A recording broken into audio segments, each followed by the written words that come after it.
ओम कृष्णाय वासुदेवाय हरे परमात्मने प्रणतः क्लेशनाशाय गोविंदाय नो नमः। ओम श्रीमन्गणाधिपतये नमः। गं गणपते नमः।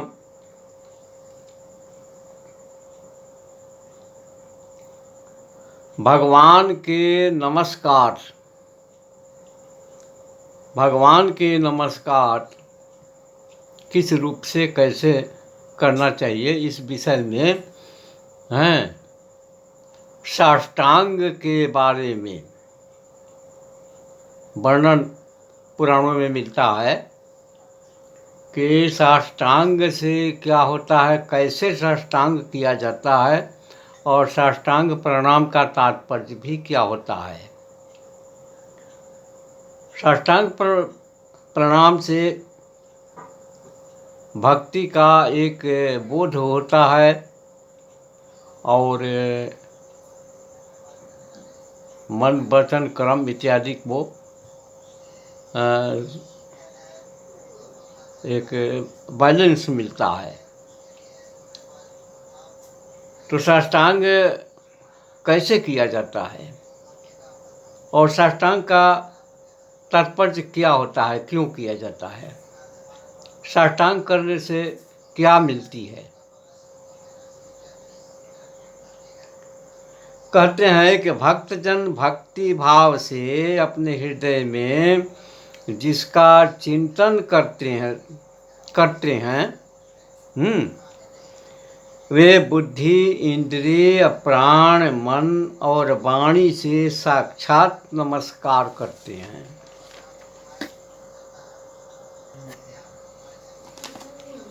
वे साक्षात नमस्कार साष्टांग प्रणाम करते हैं। वह साष्टांग हैं, साक्षात प्रणाम का नाम साष्टांग प्रणाम है।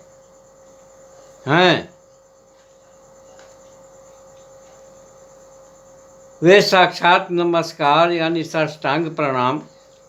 यहाँ साष्टांग प्रणाम का तात्पर्य है कि दोभ्याम पादाभ्याम जानुभ्याम मूर्धा शिरसा दृशा। दोभ्याम पादाभ्याम जानुभ्याम मूर्धा शिरसा दृशा मनसा वचसा चैति प्रणामो अष्टांग ईदितः। अर्थात हाथ से, चरणों से, घुटनों से, वक्षस्थल से,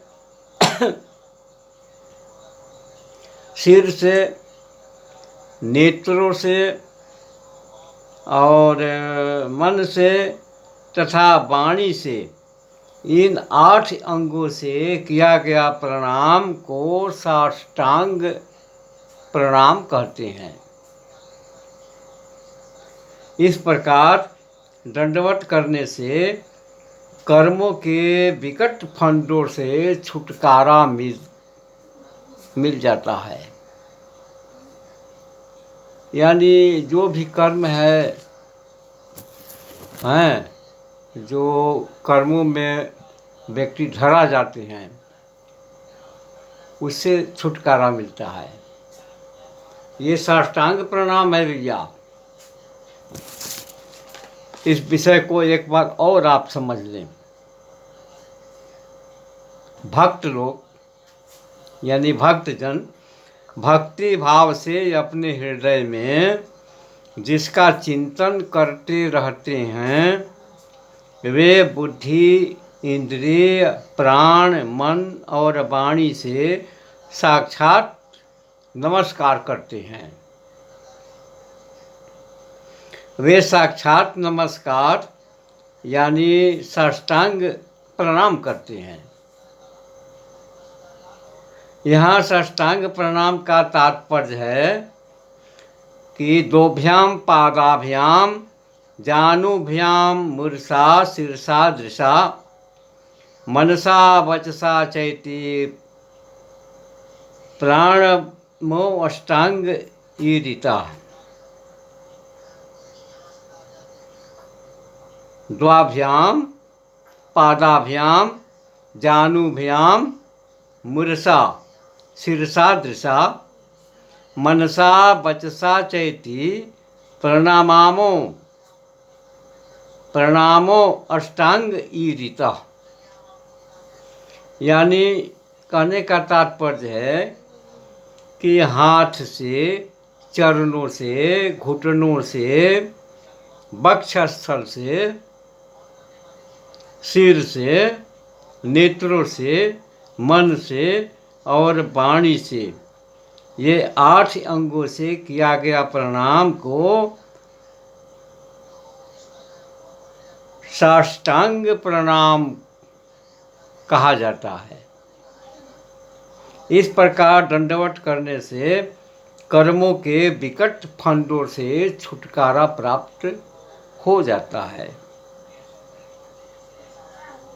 वैसे तो यह कलयुग है, इस कलयुग में अनेकों प्रकार के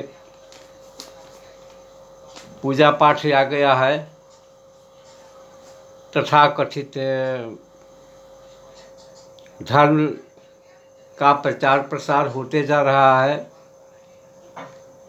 जो प्रभावी सनातन शाश्वत धर्म ग्रंथ है प्रायः लुप्त होते जा रहा है। कुछ ऐसे संत हैं, विद्वान हैं जो उसको रोक करके रखे हुए हैं,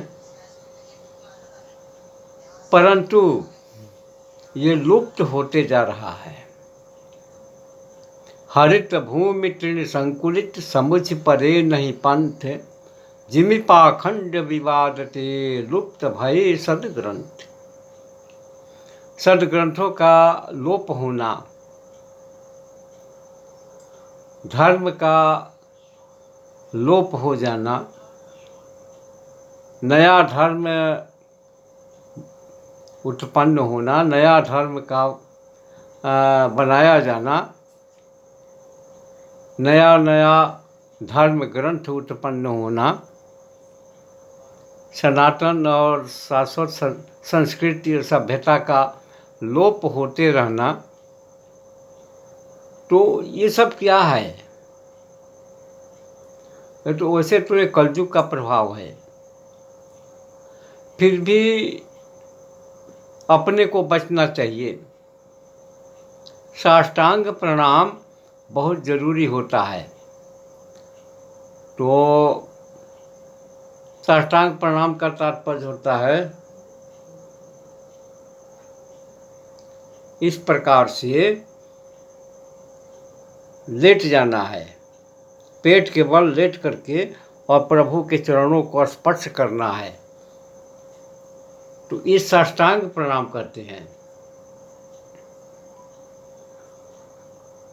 तो आप समझ गए होंगे साष्टांग प्रणाम में क्या क्या आता है। तो ये तो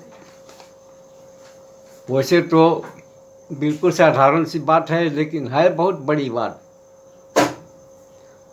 साष्टांग प्रणाम में का तात्पर्य होता है कि हाथ से, चरणों से, घुटनों से, वक्षस्थल से, सिर से, नेत्रों से, मन से और वाणी से प्रणाम किया जाता है। ये 8 अंग हैं, इसी को साष्टांग कहा जाता है,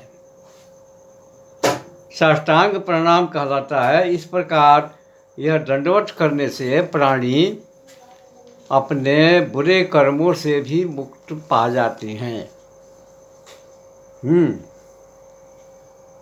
तो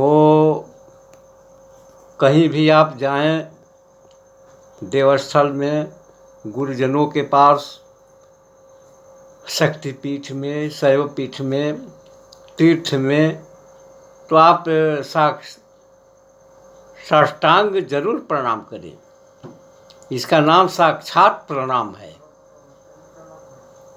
तो आप समझ गए होंगे। जय माई जगदम्बा।